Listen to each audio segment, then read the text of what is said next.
Now on the phone watching all of this, former New York City Mayor Rudy Giuliani. Mr. Mayor, thanks for being with us. Thank you very much.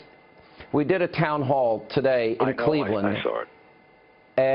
And we did it with Donald Trump, and one of the things that came up was this whole issue of how to handle crime in big cities.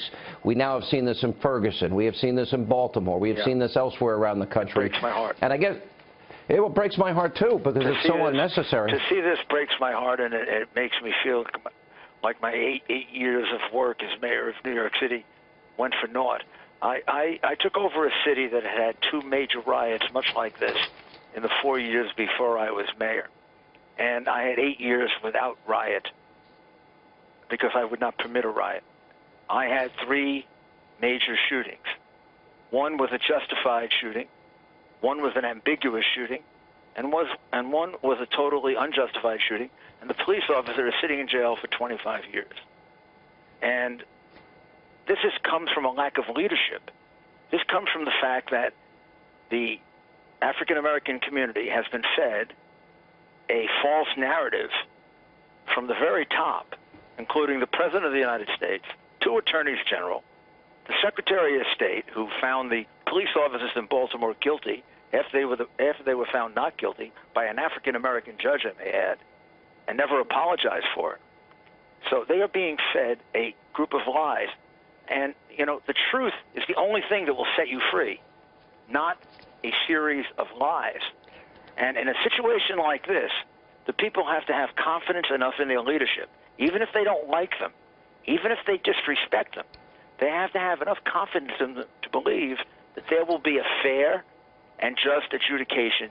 Mr. Mayor, there's these conflicting stories. Now, either this individual had, in fact, Keith Lamont Scott had a gun, had a holster, where there's pictures of, as the police are saying, or he was holding a book, which the police say there was no book.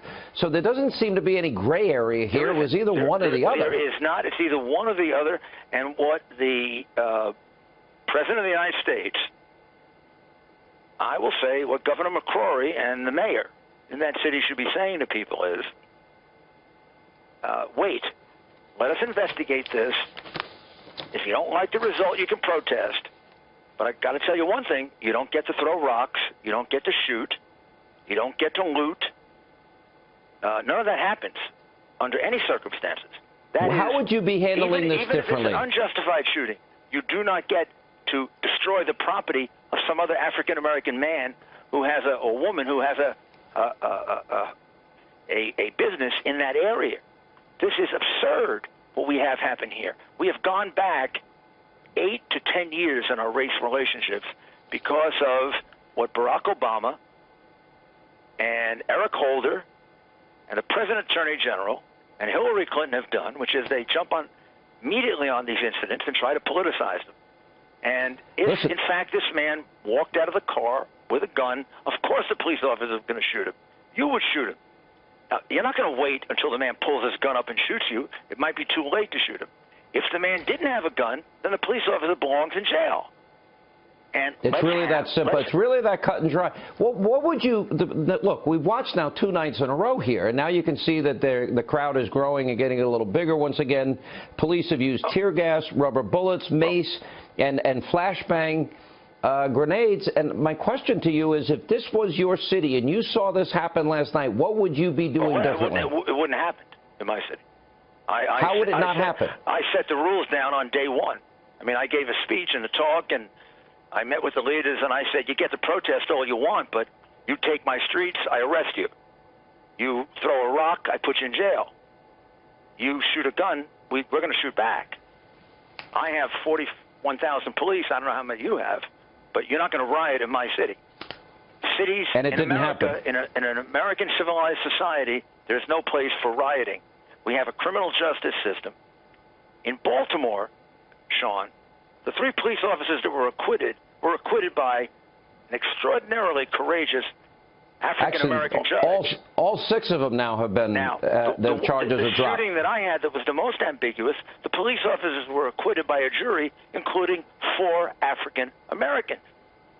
So we have to educate people to understand that our criminal justice system is a fair system. And the fact that there may be more blacks in it in certain communities than whites is merely a function of the fact that right now, as we're speaking here tonight, 2 to 3 blacks will be shot in Chicago. And nobody will pay attention to that. And nobody will talk about it. The average is 2 a night. Since Obama's been president. 2 every night. And none of these people protesting give a damn about those black lives. I had to care about those black lives, and I saved somewhere between 7,000 and 8,000 of them. There's no mayor in the history of New York City that saved more black lives than I did, because I cared about the ones that they don't pay attention to. Over 3,000 citizens of Chicago shot this year, and since Obama's been president, no protest in Chicago. No protest in Chicago about the terrible schools in Chicago, about the lack of jobs in Chicago, about the lack of opportunity in Chicago, about the fact that Chicago has been run by Democratic rule for 50 years that has deteriorated the city. We could substitute Detroit for that. We could substitute any other city you want for that. You don't provide good schools because you're afraid to stand up to the teachers union, and then you have children who are poorly educated.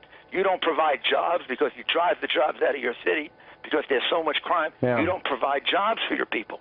And then they become frustrated, they become angry, and they look for scapegoats. Now, the African-American politicians, most of them, and the agitators don't want to say that.